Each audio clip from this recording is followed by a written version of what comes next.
غیر قانونی طور پر بھارت کے زیر قبضہ جموں کشمیر میں کل جماعتی حریت کانفرنس کے سینئر رہنما پروفیسر عبدالغنی بٹ نے امریکی مداخلت کے بعد پاک بھارت جنگ بندی کا خیر مقدم کرتے ہوئے اسے تنازع کشمیر کو حل کرنے کے لیے ایک اہم موقع قرار دیا ہے۔ پروفیسر بٹ نے سری نگر میں جاری ایک بیان میں اس بات کا اعادہ کیا کہ تنازع کشمیر کے منصفانہ اور دیر پا حل کا واحد قابل عمل راستہ بامعنی اور نتیجہ خیز مذاکرات ہیں۔ انہوں نے کہا کہ جنگ کے تباہ کن نتائج کو بھارت اور پاکستان سے بہتر کوئی نہیں سمجھ سکتا۔ انہوں نے دونوں ممالک پر زور دیا کہ وہ محض آرائی پر بات چیت کو ترجیح دیں۔ پروفیسر عبدالغنی بٹ نے بھارت کی جانب سے جنگ بندی کی پیشکش کو قبول کرنے پر پاکستان کی دانشمندی اور مدبرانہ طرز عمل کو سراہتے ہوئے اسے ایک قابل ستائش اقدام قرار دیا جو سیاسی تدبر کی عکاسی کرتا ہے۔ پروفیسر بٹ نے کہا کہ مستقبل کے کسی بھی مذاکرات میں مسئلہ کشمیر کو مرکزی حیثیت حاصل ہونی چاہیے کیونکہ جنوبی ایشیا میں پائیدار امن اور ترقی اس تنازع کے حل پر منحصر ہے۔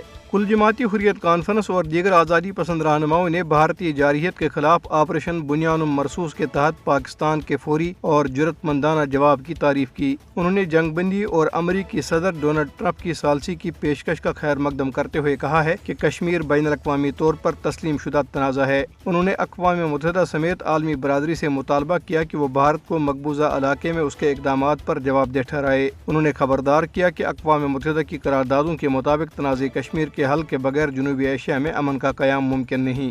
مقبوضہ جموں کشمیر کے وزیر اعلیٰ عمر عبداللہ نے اعتراف کیا ہے کہ پاکستان کے اقدامات اور امریکی مداخلت نے مسئلہ کشمیر کو دوبارہ بین الاقوامی توجہ کا مرکز بنا دیا ہے۔ انہوں نے کہا کہ بھارت اب ایک ایسے مقام پر آ گیا ہے جس کی اس نے کبھی توقع نہیں کی تھی۔